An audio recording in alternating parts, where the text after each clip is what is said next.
दंडवत प्रणाम. मी महात्मा सतीश दादा अमृते आपल्या सर्वांना प्रणाम करतो. अंबाळी येथील दत्तात्रय प्रभूंच्या अधिष्ठानास दंडवत प्रणाम. स्वामींचे चरणी दंडवत प्रणाम. कैवल्यवासी तपस्विनी गुरुमाता भामाताईजी अमृते ताईंची आठवण करतो. गुरुवर्यांसी दंडवत प्रणाम. माझ्यासमोर बसलेले चंद्रवंशी परिवार आपल्याला दंडवत प्रणाम. ऑनलाईनच्या माध्यमातून जे पोथी ऐकतात त्यांनाही दंडवत. अमृत प्रवर्तक व्हॉट्सअप नंबर आणि कॉलिंग नंबर आहे 94 052 75 075. दंडवत हो. काल आपण बघितलं स्वामींचं वास्तव्य बीड या ठिकाणी आहे.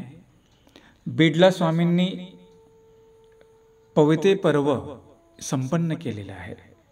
काल आपण संदर्भ बघितला की एक पद्मनाभी देव छोटा एक मुलगा त्याने स्वामींच्या ठिकाणी उपहार केला, पूजा केली.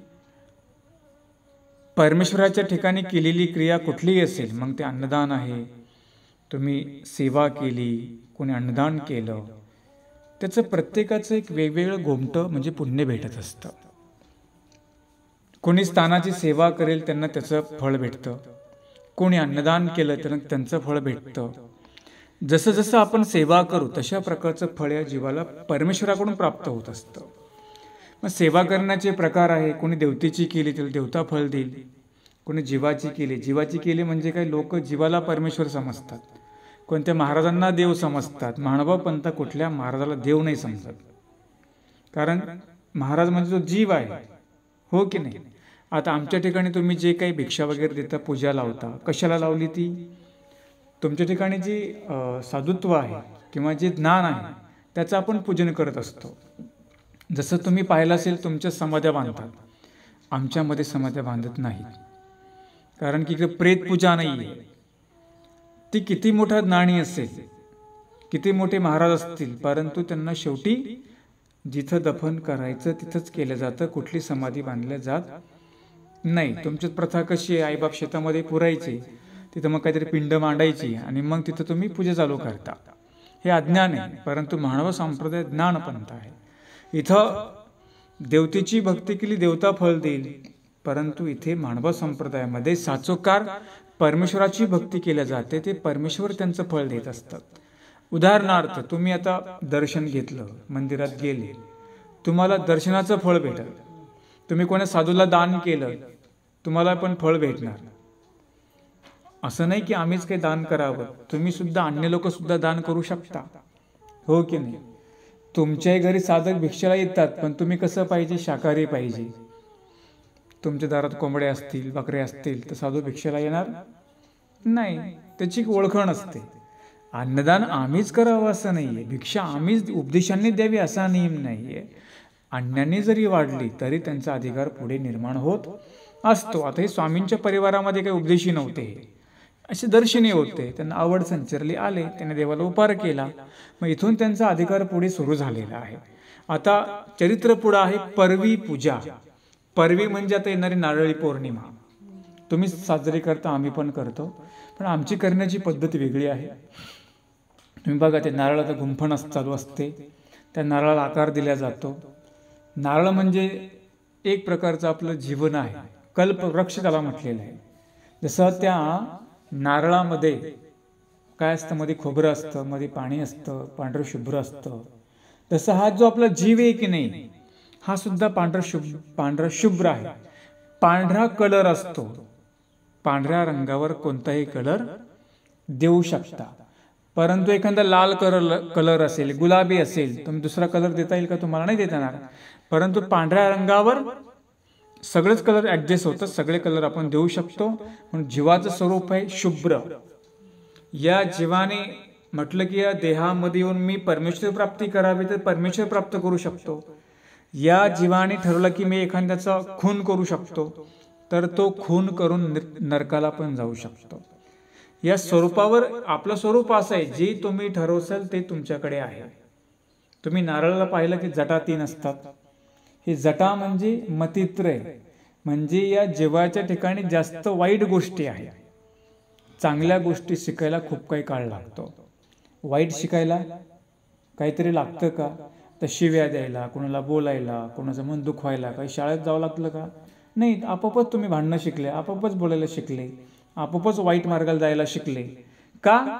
जीव वाईट क्रियेला जास्त आचरण करतो, वाईट क्रियेकडे जातो. म्हणून अधमती, मती म्हणजे वाईट बुद्धी, रती म्हणजे रमणरूपता, जास्त वाईट खाणार, जास्त वाईट बोलणार. चांगलं खातात का लोक आज? चांगलं पितात का लोक आज? का? मती भ्रष्ट झाली त्यांची. पैसा आला, माज निर्माण झाला, बुद्ध्या भ्रष्ट झाल्या. हो की नाही? अधमती, मती म्हणजे चाल. दगड असतो, उतारावून जर फेकला तर खाली लवकर जातो. तोच दगड तुम्हाला वर घेऊन जायचा आहे तर किती अवघड होईल. म्हणून जीव वाईट क्रियेकडे जास्त जातो. तसं ह्या ज्याप्रमाणे त्या नारळाच्या ठिकाणी 3 जटा असतात, तसे या जीवाच्या ठिकाणी 3 मतित्रय आहेत. वाईट गोष्टीत रमणे, वाईट बुद्धीने विचार करणे आणि वाईट क्रियेने नरक प्राप्त करणे. जसं तुम्ही नारळाला 3 डोळे असतात बघा, नारळ शिरल्यानंतर त्याला काय असतात? 3 डोळे. हे 3 डोळे म्हणजे ज्ञान, भक्ती, वैराग्य. नारळ आणि मनुष्य सारखाच आहे, लक्षामध्ये ठेवा. नारळ म्हणजे आपलं जीवन आहे. 3 डोळे त्याला पण आहेत, आपल्याला पण 3 डोळे आहेत. 3 कोणते? ज्ञान हा तिसरा डोळा. 2 जन्मतच असतात आणि तिसरा डोळा म्हणजे ज्ञान असते, ज्ञान पाहिजे. हो की नाही? पण हे 3 डोळे, 3 शिरा. दुसरी गोष्ट, तुम्ही ते नारळ पाहिलं असेल, त्याला 2 सुपाऱ्या असतात. या 2 सुपाऱ्या म्हणजे काय? गुरुचा आणि परमेश्वराचा एक प्रकारचा आशीर्वाद. ज्याच्या पाठीमागे गुरु आहे, ज्याच्या पाठीमागे ईश्वर आहे, त्यांना आशीर्वाद असतो. हो की नाही? म्हणजे 2 सुपाऱ्या त्याला लावतात. त्या सुपाऱ्यांना दोऱ्याने गुंफण करतात. कशाने गुंफण करतात? दोऱ्याने गुंफण करतात. म्हणजे गुंफण म्हणजे काय? एक जोडलेलं परमेश्वराशी आणि गुरुशी जोडलेलं नातं. तुम्ही कुठेही राहा, पण काय सांगितलं? तुमच्या गुरुची अंतःकरणामध्ये आठवण करा. आता तुम्ही 1000 किलोमीटर लांब आहात, परंतु तुम्ही गुरुची दररोज एकदा तरी आठवण केली पाहिजे की नाही? जसं एखादा मुलगा आई वडिलापासून लांब राहतो, मग तो काही वडिलांना विसरलं पाहिजे का? आठवण केली पाहिजे. पण आजकाल जग कसं आहे, कलिग स्वार्थी आहे. मुलाचं कार्य पूर्ण झालं का तो म्हणतो कोण आहे कोण बाप. हो की नाही? आठवण काढतो का तो? नाही, तुम्हाला त्याची आठवण काढावी लागते.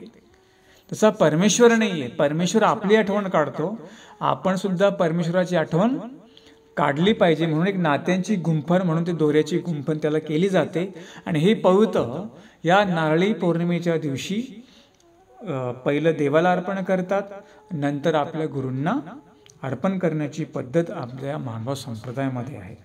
आता हा पवित्र सण साजरा कशा प्रकारे करायचा, या चरित्रामध्ये स्वामींच्या ठिकाणी कशा प्रकारे पर्व केलं, त्या पर्वाच्या दिवशी काय काय भक्तांनी केलं, हे आपण चरित्रामध्ये पाहणार आहोत. आता भक्तांनी स्वामींच्या ठिकाणी हा सण कशा प्रकारे साजरा केला, हे आपण चरित्राच्या माध्यमातून पाहणार आहोत. आपण आता थोडक्यामध्ये नारळ काय आहे, नारळ का बरं अर्पण करतात, थोडक्यात ती पार्श्वभूमी तुम्हाला मी सांगितली. कारण तुम्हाला वाटतं की नाही, नारळ का बरं याला म्हणजे गुंफण केली, का याला धागा लावला.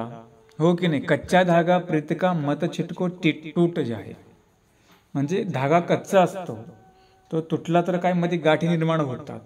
तसे आपलं पण जीवन कसं कच्चच आहे. जर आपल्या जीवनात गाठी निर्माण झाल्या तर काय होतं का पुढं? नाही होत. म्हणून प्रीती ठेवणं फार महत्त्वाचं असतं. या धाग्याची गुंफण नारळ आम्हाला शिकवतं, आम्हाला ते शिकवण देतं की आपल्या गुरुशी, आपल्या देवाशी तुम्ही काय करा, आपले नातं टिकवा, त्यांना आठवा. तुम्ही कुठेही राहा, पण त्या गुरूंना काय करा, तुम्ही आठवायचं. हे मात्र आपल्याला आपल्या संस्कृतीने आपल्याला शिकवून दिलेलं आहे. परवाच्या दिसी गोसाव्याच्या ठाई सडे सम्मार्जन चौक रंगमाळिका. परवाच्या दिवशी म्हणजे ही येणारी जी पौर्णिमा आहे, त्या पौर्णिमेच्या दिवशी स्वामींच्या ठिकाणी भक्तांनी सडे सम्मार्जने चौकरंग माळिका भरलिया. सडे सम्मार्जने, तुम्ही सडा टाकताना सकाळी, सम्मार्जन म्हणजे पुसणे, सडा टाकणे, आणि चौकरंग माळिका. जर आपल्या घरी काही कार्य असेल तर आपण झाडून काढतो, पुसून काढतो, मोठमोठ्या रांगोळ्या काढतो. तुम्ही बघा, आता तुम्ही अंबाळीजवळ बरेच उपार होतात, तुम्ही पाहता कशा तिथं म्हणजे रंगमाळिका, मेणबत्त्यांच्या रंगमाळिका, मोठमोठ्या काही काही फुलांच्या रांगोळ्या काढतात, पाहतात ना तुम्ही लांबून लांबून लोक कशा अवसर करतात त्या ठिकाणी येऊन.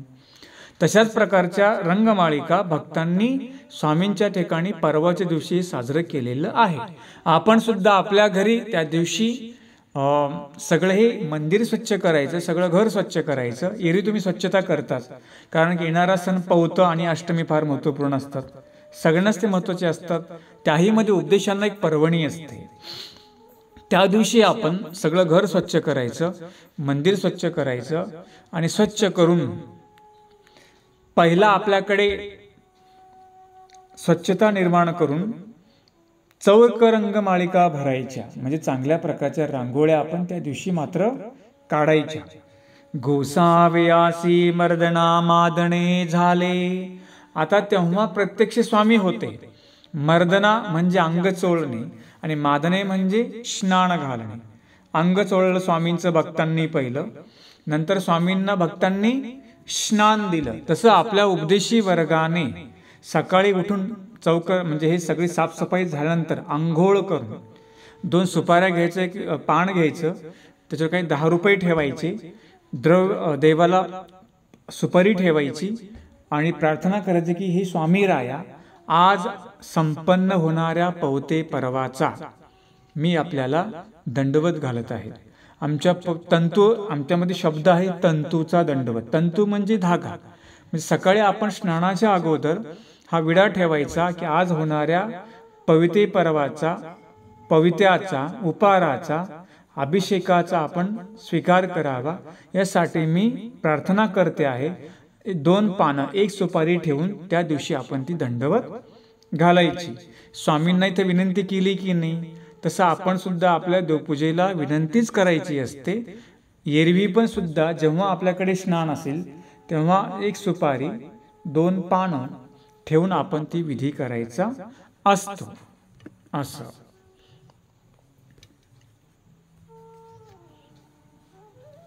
मर्दना मादने झाले, स्वामींना स्नान झालं.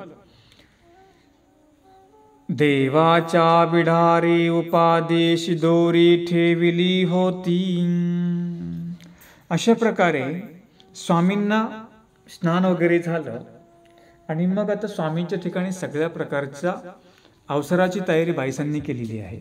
अवसरामध्ये काय, आता विडा अवसर तुम्हाला माहिती आहे, फळं, पानं, हार, फुलं, हो की नाही, जेवढ्या काही प्रकारची फळं तुम्हाला आणता येतील तेवढ्या प्रकारची फळं मात्र त्या दिवशी आणायची. आणि पौते कधी अर्पण करायचं, संध्याकाळी 7 वाजता, म्हणजे त्याचा मुहूर्त असतो 6 पासून 6:30, 7 वाजता आपण ते अर्पण करायचं. पहिली देवपूजा, सकाळी अभिषेक केला, दुपारी साधा उपहार करा. परंतु संध्याकाळच्या वेळेला तुम्ही खीरपुरी करा, बासुंदी करा, जर कुणाला जमेल त्यांनी पुरणपोळी करा, परंतु एखादा गोड पदार्थ मात्र आपण त्या ठिकाणी आपल्याला त्या दिवशी करायचा आहे. मस्त मंदिर डेकोरेट करा, लाइटिंग करा, हो की नाही, फुलांच्या माळाने आपलं मंदिर सजवा. कारण की श्रावण मासामध्ये येणारा पहिला सण तो कोणता आहे आपला, नारळी पौर्णिमा. तसे आपल्या तर मानभाव संप्रदायामध्ये आषाढी पौर्णिमेने सुरुवात होते, म्हणजे देवपूजा वंदन आपण करतो. परंतु खरा हा जो सण आहे, सणांची सुरुवात जी होते ना, ही खरी सणांची सुरुवात भारतीय संस्कृतीमध्ये जर कुठून होते तर नारळी पौर्णिमेपासून होत असते.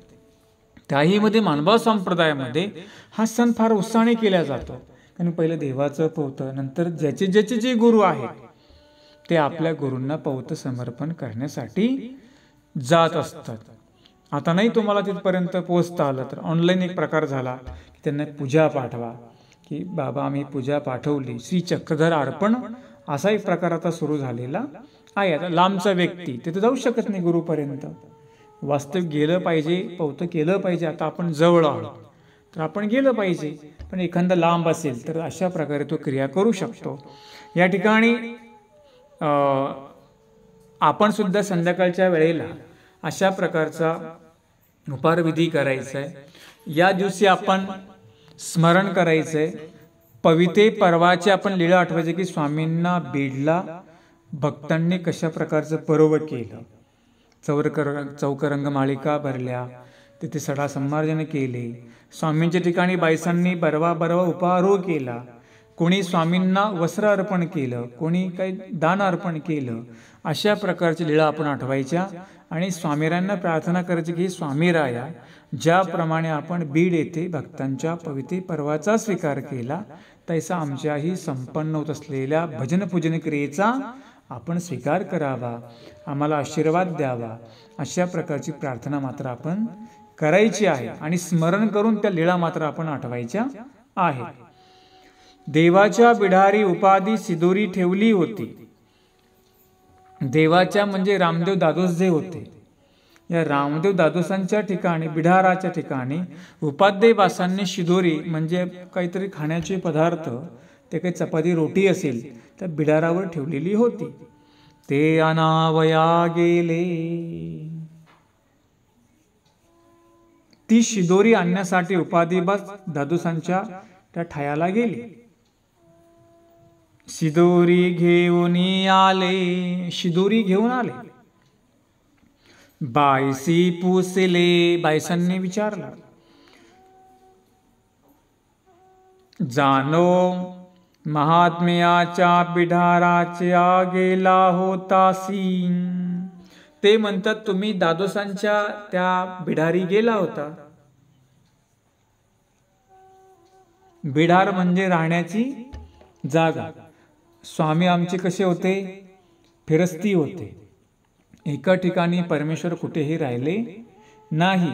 साधकालाही सुद्धा सांगितलं की परिभ्रमण करायला सांगितलं.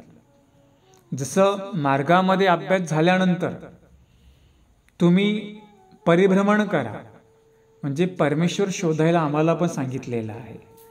आश्रम परंपरा का झाल्या की म्हातारपणाची व्यवस्था म्हणजे आश्रम व्यवस्था आहे. म्हातारपण आलं तर मग कुठे पाहिजे? राहण्याची एक जागा पाहिजे, म्हणून आश्रमही निर्माण झालेली आहे. परंतु तरुणपणी आश्रमात असं राहावंच असा काही तिथे नियम नाही. शास्त्र काढा, अभ्यास करा. शास्त्र झाल्यानंतर तुम्ही थोडं परिभ्रमण करा, फिरा. आमच्या स्वामींनी सांगितलं नित्य आटन करावे साधक, आणि नित्यटन केलं पाहिजे. पण कधी लगेच लायसन भेटलं की फिरत बसायला सांगितलेलं नाही, हो की नाही? तुम्ही पाहिले ना आमच्यामध्ये काही लायसन घेतलं लगेच हे गाव ते गाव, ते गाव ते गाव. काही ज्ञान नसतं, अज्ञानपूर्वक वागतात. मग काही चुकीचं वागलं की लोक नावं ठेवतात. असे कसे बुवाजी नपालच्यात बसतात, तिथे तंबाखू चोळत बसतात. काय ज्ञानच नाहीये. फक्त वस्त्र घेतलं म्हणजे काय ज्ञान आलं का त्या बुवाजीला? नाही, तर अभ्यास करावा लागत असतो, हो की नाही?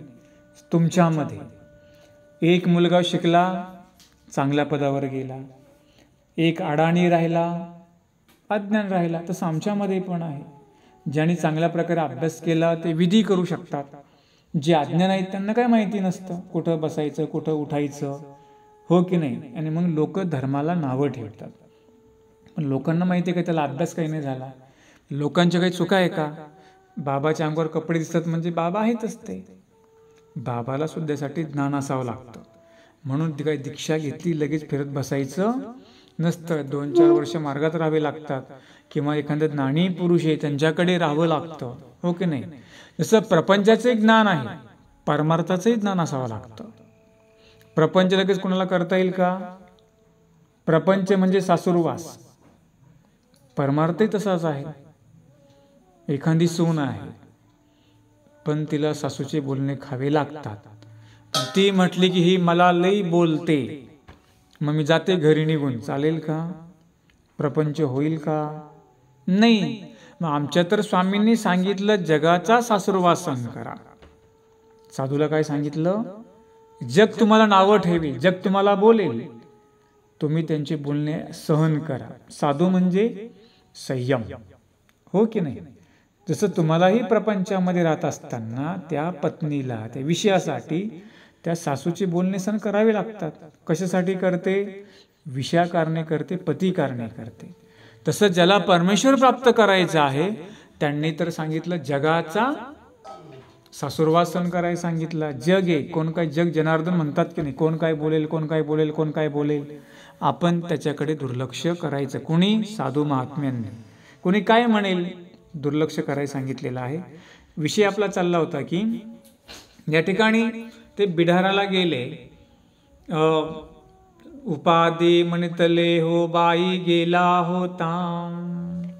ते सांगतात की बाई मी दादोसांच्या जागी गेलो होतो. महात्म्याच्या ठाई पर्व होत असे बाहोबाई. मग ते म्हणतात तुम्ही गेले तर काय पाहिलं? म्हटले मग महात्म्याच्या ठाई म्हणजे दादोसांच्या ठिकाणी स्वामींना अवसर करण्याच्या अगोदर ते स्वतःच्या गळ्यामध्ये हारे तुरे नारळ घेऊ लागले. कोण? दादोस. म्हणजे गुरु असताना प्रत्यक्ष स्वामी असताना दादोस स्वतःची मानमान्यता करून घेऊ लागले. तव बाईसी म्हणितले देखिले बाबा यासे रामासी काही झाले. येथीचेत बाबा असती आणि आधी आपला ठाई पर्व केले. स्वामी सांगतात बाईसा म्हणते बाबा याचं काही डोकं बिकं फिरलं का म्हणे या रामाचं. त्यांचं नाव रामदेव नव्हतं, दादोस त्यांना म्हणायचे. स्वामींचे शिष्य होते, परंतु स्वतःचा अभिमान खूप होता. त्यांना वाटायचं मी नागदेवाला आणलं, उपाध्यांना आणलं, मी माधायसाला आणलं, ह्या सगळ्यांना मी निमित्त आहे.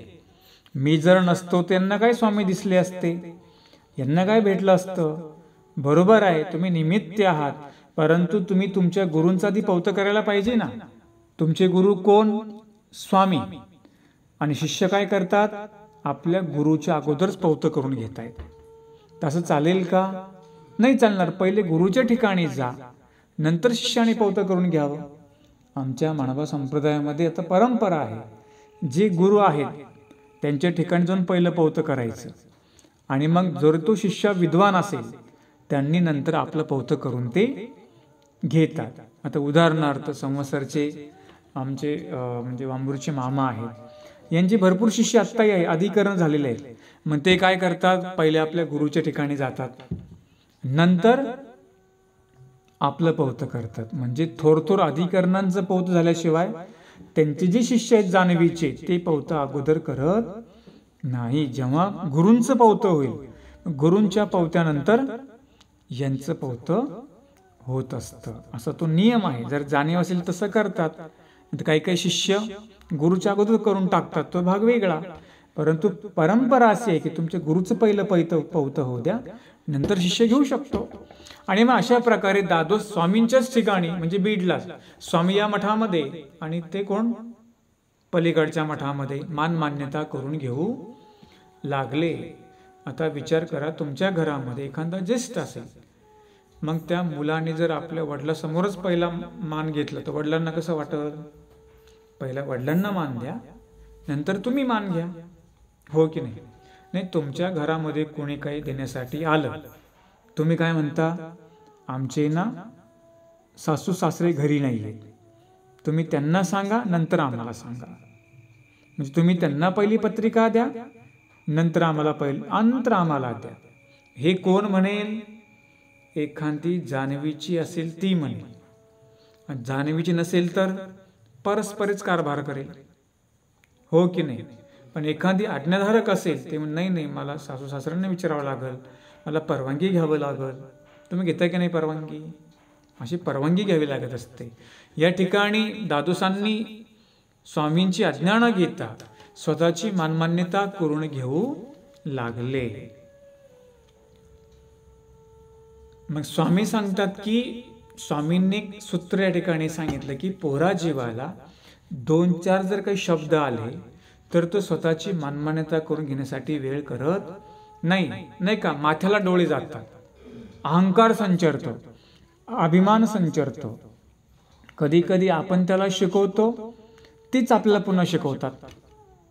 हो की नाही? आता मुलाला पहिलं कोण शिकवतं? आई पहिली गुरु असते. आणि मुलगा काय म्हणतो नंतर? आई तुला कळतच नाही, तुला दीड शाना झाला का? शिकला कोणाकोण? आई बापा कोण शिकला? आईलाच पुन्हा शहाणपणा शिकवतात. हे तुम्हाला कळतच नाही, हे तुम्हाला समजतच नाही, तुम्हाला काही डोकंच नाही. मुलं म्हणतात की नाही आपल्याला, तुला शिकवलं पहिलं कोणी? आई वडिलांनी. थोडंफार तुला नॉलेज आलं की एवढा शहाणा झाला का लगेच? नाही. म्हणून माथ्याला डोळे जाणे म्हणजे काय? अभिमानेने, अहंकाराने याला म्हणतात माथ्याला डोळे जाणे. आपण नाही काय म्हणतो, काय रे तुझ्या काय कपाळाला डोळे लागले का? वर बघून चालला तर एवढा काय धुंदीमध्ये आहेस तू? काय तुला एवढं घमेंड आली? आपण म्हणतो की नाही? आम्ही काय बोलतो, तुझं लक्ष आमच्या बोलण्याकडे आहे का? याला काय म्हणतात? माथ्या डोळे जाणे म्हणतात ना. अतिशहाणा त्याचा बैल रिकामा. जो अतिशहाणा त्याचा बैल कधी रिकामा असतो. आणि म्हणून या ठिकाणी दादोसांची अशीच कंडिशन झाली. यांना वाटलं मी 2-4 शिष्य आणले, 2-4 झालं, आपल्या गुरुच्या समोर मान्यता करून घेऊ लागले. हो की नाही? आणि म्हणून आम्हाला चरित्र या ठिकाणी शिकवतं की जरी तुम्हाला काही ज्ञान झालं असेल, देवापेक्षा कोणी मोठा आहे का? देवापेक्षा कोणी मोठा नाही आहे. हो की नाही? मग 2-4 शब्द आले म्हणजे काही तुम्हाला फार ज्ञान झालं नाही. काही काही लोक, बाबा आम्हाला हे आम्हाला माहिती आहे, ते विधी आम्हाला माहिती आहे, आम्हाला माहिती आहे कसं काय करायचं ते. म्हणजे फक्त काही देवपूजा करायचं आलं म्हणजे झालं का सगळं? नाही. बाकी दंडोत कसे घालायचे, शास्त्र कसं आठवायचं, स्मरण कसं करायचं, हे सुद्धा माहिती पाहिजे. आमच्यामध्ये नाही का 2-4 शब्द आले लगेच 4 डोके घेऊन बसणार, लगेच त्यांना सांगत बसणार. हा कुठे अजून प्रपंचामध्येच आहे. दीक्षा घेतली नाही, काही नाही, काही नाही, काही नाही. 2-4 गोळा करायचे. याला वाटतं फार मला ब्रह्मविद्या आहे. लगेच सांगत सुटले 4 लोकांना. काय झाले? माथ्या डोळे गेले, मार्गात नाही राहिले, कधी काही नाही राहिले. आता बघा तुम्ही युट्यूबला एवढा सुळसुळा झाला लोकांचा. यांना कधी मार्ग माहीत नाही, कधी नाही, हातात पोथ्या घेतल्या नाही, काहीतरी आपले पोपटपंची बोलणार, बस तेवढं त्यांचे लाईक चॅनल करणार लोक. त्याला वाटतं हो मी एवढा मोठा सबस्क्राईब झाले म्हणतो माझे. लगेच त्याला अहंकार येतो, अभिमान येतो. अहंकार अभिमान येता कामा नाही. आपल्यापेक्षा ज्येष्ठ कोण आहे, श्रेष्ठ कोण आहे, ह्या गोष्टी पाहिल्या पाहिजे की नाही? या ठिकाणी दादोसापेक्षा प्रत्यक्ष परमेश्वर स्वामी होते, पण दादोसांना ते अभिमान संचारला, घमेंड संचारली. आणि मग त्यांनी स्वतःच पहिलं काय करून घेतली? मानमान्यता केली, स्वतःचं पवतं केलं. पवतं केलं म्हणजे तुमच्या भाषेमध्ये स्वतःचं पूजन करून घेतलं. गुरु असताना गुरुसमोर शिष्याने पूजन करून घेतलं दादोसांनी. स्वामी सांगतात की बाई याचे डोळे आता माथ्याला गेले म्हणून तो तसा करतो. मग बाईसे उपाध्या ते पुसेले, महात्म्याच्या ठाई पर्व होत असे, तरी तू आलासी हे काही. बाईसा म्हणते का रे, जर मग त्यांच्या ठिकाणी तो पर्व काळ होऊ लागला, त्यांचे शिष्य त्यांना तर पूजापाती करू लागले, तू का बरं नाही थांबला तिथं? मग तुझे पण ते गुरु आहेत ना, तू का बरं इकडे निघून आला? कोण म्हणतात? बाईसा उपाध्ये बासांना म्हणतात. सर्वज्ञे म्हणितले बाहे चांगवाने, हे तिचेच की हे तेथ का जाती. स्वामी म्हणाले बाई, चांगदेव भट्ट आणि हे जानो हे 2 आपले शिष्य आहेत आणि या दोघांना जाणीव आहे. चांगदेव भट्ट लहान होते परंतु त्यांना जाणीव होती श्रेष्ठ कोण आहे ते. उपाध्येबासांना जाणीव होती. हे उपाध्येबासांना हे उपाध्येबास बोधवंत होते. ज्या वेरूळला उपाध्येबासांना स्वामींनी काय दाखवलं? एक मूर्तीमधून त्यांना तो प्रकाश दिसलेला आहे. उपाध्येबासांना जाणीव झाली की दादोसापेक्षा आमचे स्वामी श्रेष्ठ आहे. पण तिकडे महादाईसा, नागदेवाचार्य, उमाईसा, ज्या काही होत्या आबाईसा, यांना काय एवढी जाणीव नव्हती. त्यांनी म्हटले, दादोस म्हटले मला पवतं करा, लगेच त्यांनी केलं. आजकाल समाजामध्ये पाहता की नाही तुम्ही? कोणते महाराज म्हटले हे कर, लगेच तुम्ही ते केलं. कोणता महाराज म्हटला तुझ्या घरात धन आहे पण तुला बळी द्यावा लागेल, लगेच तुम्ही बळी दिला. हो की नाही? कोणता महाराज म्हटला एवढं एवढं काढून दे, लगेच तुम्ही काढून दिलं. तुम्ही पाहिलं का खरं आहे की खोटं आहे का काय आहे, असं कुठं होतं का? पण आपला काय अंधविश्वास. हो की नाही? आपण परंतु मानवा संप्रदाय हा कधी आंधळा, हा डोळस पंथ आहे. हा सगळ्या गोष्टींची जाणीव करतो, सगळ्या गोष्टी तपासून पाहतो, मग ते पुढे पाऊल टाकत असतो. तुम्ही पाहिलं असेल की मानव हा जो साधक आहे हा लगेच कोणती गोष्ट कुठे करत नाही. सगळ्या गोष्टी शोधतात. बसायची जागा कशी आहे, ज्यांच्या घरी बसायचं ती माणसं कशी आहेत, ज्यांचा पदार्थ घ्यायचा आहे ती लोक कशी आहेत. हो की नाही? तुमची परीक्षा त्या ठिकाणी पाहिल्या जाते की नाही? लगेच कुणी असा आमचा पदार्थ घेणारा नाही. आणि म्हणून यासाठी जाणीव असावी लागते. स्वामी म्हणतात की हे दोन आपले भक्त आहेत, त्यांना जाणीव आहे की पहिलं स्वामींच्या ठिकाणी पौतं करावं, नंतर आपण तिकडं करावं. आणि जर प्रत्यक्ष परमेश्वर तिथे होते तर बाकीच्यांची पौतं करायची गरज होती का? नाही. पण दादोसांनी आपली मान्यता करून घेतली. याला म्हणतात प्रसव, हो की नाही?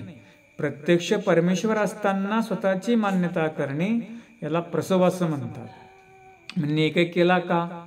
आपल्या गुरुसमोर मान्यता करून घेतली, प्रसव नाही मोडला, प्रायश्चित नाही केलं, दोष कुठे गेला? तो ईश्वरापर्यंत गेलेला आहे. मग बाईसी उपाधी चांगदेव भट्टी परसनायकी पद्मनाभी गोसाव्याच्या ठाई पर्व केले. मग त्या ठिकाणी उपाध्ये बसांनी, चांगदेव भट्टांनी, परसनायकांनी, पद्मनाभी देवांनी गोसाव्याच्या ठाई पर्व केले. म्हणजे ते धागा स्वामींच्या ठिकाणी अर्पण केले. आता ही मार्ग पद्धत आली, मोठमोठी नारळ, त्याला डिझाईन, त्याला कलरिंगचे दोरे, आता ही मार्गाची पद्धत आली. पण पौतं म्हणजे काय? फक्त नसुद्धा धागा. ब्राह्मण लोक या दिवशी जानवं बदलतात बघा. या दिवशी ते समुद्राला ओहोटी भरती येते. हे जे लोक असतात ना, कोळी लोक, हेच त्या नारळ फोडून समुद्राची ते काय करतात? पूजा करतात. प्रत्येक संप्रदायामध्ये असा नारळी सण वेगवेगळ्या पद्धतीने साजरा केला जातो. तसं आपल्यामध्ये सणाला फार महत्त्व आहे. स्वामींच्या ठिकाणी या भक्तांनी पवित्र अर्पण केलं, म्हणजे काय धागा अर्पण केला, मग त्याच्यामध्ये पूजावस्त्र अर्पण केला. पूजेमध्ये मग जे काही द्रव्य होते, जे काही फळं, फुलं, पानं, हो की नाही, स्वामींच्या ठिकाणी तो पूजावस्त्र केला. स्वामींना बऱ्या प्रकारचा गंध लावला. जसं आपण चंदन टीका लावतो, कुंकू लावायचं नाही. आपल्यामध्ये कुंकू वापरत नाही, चंदन टीका वापरा, अष्टगंध वापरा. कारण का? हे कुंकवाने सगळे लाल भडक होऊन जातं, त्याच्यामध्ये केमिकल असतं कुंकुवामध्ये, हो की नाही? कुंकू वापरायचं नाही. अशा प्रकारे आपण सुद्धा 18 तारखेला या दिवशी या चरित्र आठवण स्वामींच्या ठिकाणी कशा प्रकारे पर्व केलं भक्तांनी. चौकरंग माळिका भरायच्या, मोठमोठ्या रांगोळ्या काढायच्या. तुम्ही वाटलं तुम्ही देवी पण लावू शकता, हो की नाही? एक प्रकारची दिवाळीच आहे ना ही पण. दिवे पण लावू शकता, लाइटिंग लावा, जे काही तुम्हाला सजवता येईल ते मात्र तुम्ही तुमचे घरदार, मंदिरं सजवा. अशा प्रकारचा पवित्र पर्व सण आपण या ठिकाणी साजरा करायचा. चांगदेव भट्टांचा, पद्मनाभी देवानी, परसनायकांनी, बाईसांनी, उपाध्ययबासांनी स्वामींच्या ठिकाणी पौतं अर्पण केलं, स्वामींना प्रार्थना केली.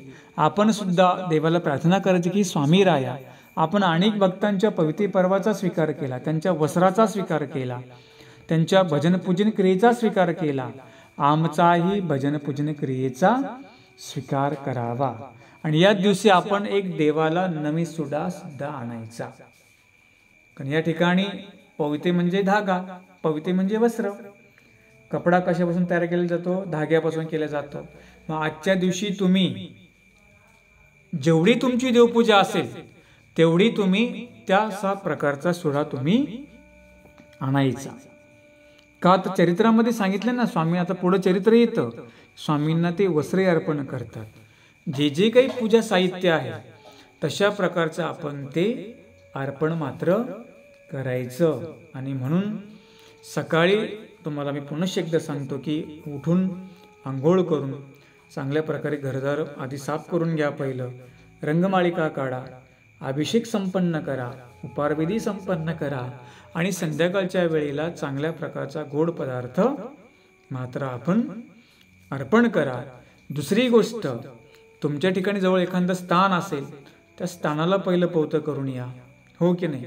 नाही तुम्हाला जाता आलं, दुसऱ्या दिवशी जा, त्या ठिकाणी पौते अर्पण करून या. जसं इकडे भागात माहूर आहे, आपला अंबाली उपखांड आहे, जे अनेक तिथं खांडी आहे, जिथं जिथं तुम्हाला शक्य होईल त्या भागात जा. आता कोणी कनाशी जवळ राहतं, कोणी डोमेग्राम जवळ राहतं, कोणी बेलापूर जवळ राहतं, कोणी माहूर जवळ राहतं, कोणी रुद्रपूर जवळ राहतं. प्रत्येकजण कुठेतरी आपल्या स्थानाच्या ठिकाणी आहे. आणि म्हणून त्या स्थानांना पहिलं पौते अर्पण करून या, नंतर पौते आपल्या गुरुला करायचं आहे.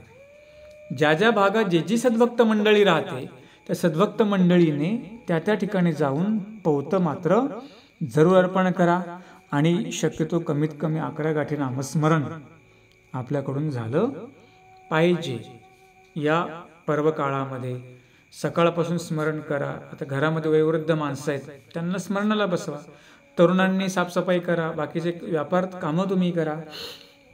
अशा प्रकारे स्वामींच्या ठिकाणी भक्तांनी पवित्र पर्व साजरं केलेलं आहे. थोडक्यामध्ये तुम्हाला मी काय काय विधी करायचा, कशा कशा प्रकारे करायचा ते सांगितलं. एखादं तुमच्याकडे स्तोत्र असेल, संकष्ट वज्र पंजरू, त्याचं पारायण करा. किंवा स्वामींचं कोणतं स्तोत्र तुमच्याकडे असेल. तुमच्याकडे अग्रपूजा आहे ना, ज्यांच्या घरी अग्रपूजा असेल त्यांनी अग्रपूजेमधला 5वा अध्याय तो सर्वज्ञ श्री चक्रधर स्वामींचा आहे. तो अध्याय तुम्ही वाचू शकता. आता श्रावण मासामध्ये लोक काय करतात, पहिला अध्याय वाचतात, हो की नाही? कारण श्रावण मासामध्ये कोणाचा अवतार झाला? गोपालकृष्णांचा अवतार झाला. आणि म्हणून त्या दिवशी आपण सुद्धा पठण करायचं. मग त्याच दिवशी करायचं का? आपण तर उपदेशांनी दररोज पठण केलं पाहिजे, परंतु त्या पर्वकाळी 5 वेळ ते पठण करा. मंगळ काळ आहे, ईश्वर तर आहेच, परंतु पर्वकाळी परमेश्वराला थोर एक अभिमान असतो, एक शक्तीला तो उचंबळ असतो. आणि म्हणून अशा प्रकारे आपण उपदेशी वर्गाने हा पवित्र पर्व सण आपण साजरा करायचा आहे. या लीळा तुम्ही आठवायच्या आहेत. कोणी कोणी उपार केला, पद्मनाभी देवाने उपार केला, हो की नाही? आणि भक्तांनी स्वामींच्या ठिकाणी उपार केला.